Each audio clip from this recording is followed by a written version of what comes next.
Which defenses should you target and which should you avoid in Week 3 of the NFL season? We'll get to that in this week's episode of Pick 3 DST.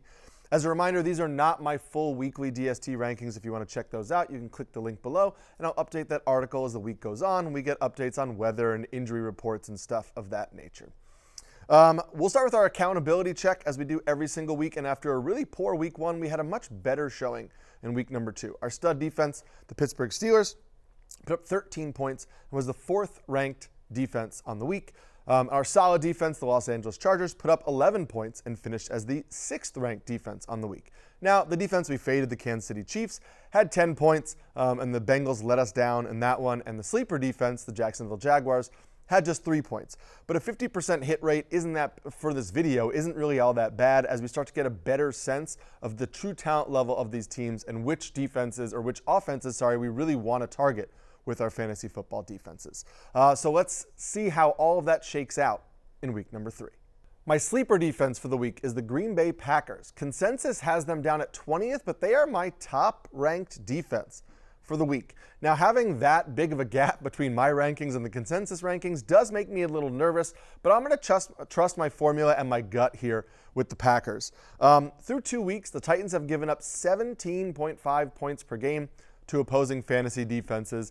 Tajay Spears is banged up. We know that DeAndre Hopkins is playing through a knee sprain or a partial tear in his knee. Will Levis plays with a tiny little evil Josh Allen in his ear that makes him make some pretty terrible decisions when he gets pressured. And so that leads to some good performances for fantasy defenses. Right now, the Packers are 1st in the NFL in turnover rate and 2nd in passes defended rate. So they're around the ball a lot, and I think they could make some big plays on defense against Will Levis and this Titans offense. So I really do like the Packers as a play this week. Now, before I get to my solid defense of the week, pause this video, comment below, let me know which defense you're playing in week number 3, or ask me any fantasy questions you have, and I'll get to those as the week goes on.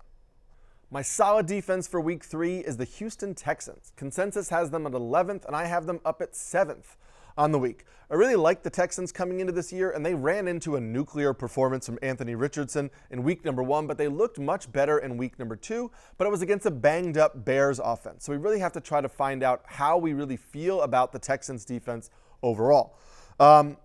At this point, I'm going to trust my preseason expectations on the Texans and what I've seen so far in the underlying metrics through the first 2 games. They are 5th in passes defended rate. They are 8th in opponent scoring rate, 9th in pressure rate, and 10th in turnover rate. So they're a top 10 defense in a lot of metrics that I really, really like. The Sam Darnold resurgence has been a really nice story, but Aaron Jones doesn't look as explosive as we've seen from him in the past. I don't expect the Vikings to have Jordan Addison for this week. And so I still have some questions about this Vikings offense overall. I think the Texans defense is good enough that I would be attacking the Vikings offense with them this week. My stud defense for week number 3 is the Cleveland Browns. Consensus has them 1st overall, and I have them 3rd on the week. Now, the Browns took a punch to the mouth from the Dallas Cowboys in week number 1, but we know this defense is good, and they showed up in a big way against the Jaguars in week number 2.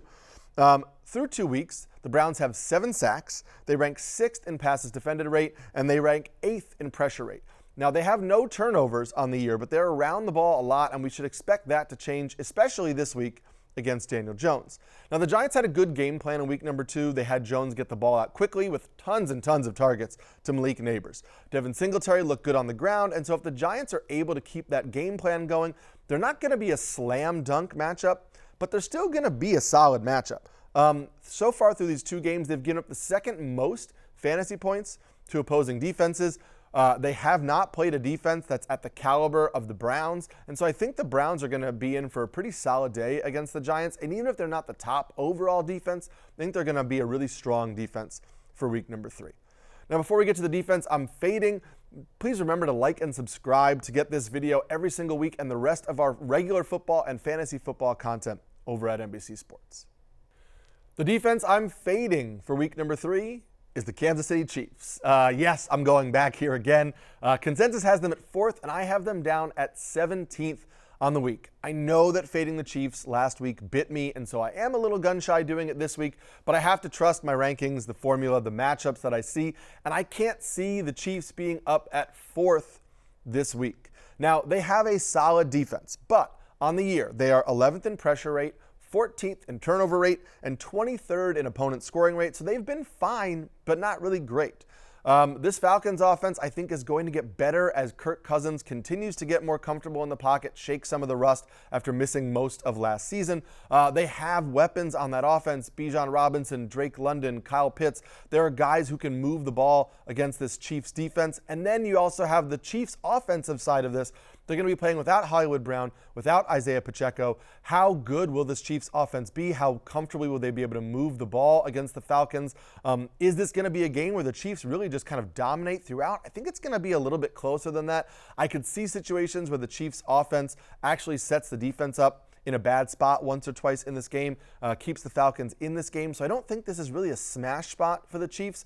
I think you can play them in deeper formats, but I don't love this matchup, and I'm not seeing them as a top 10 play this week.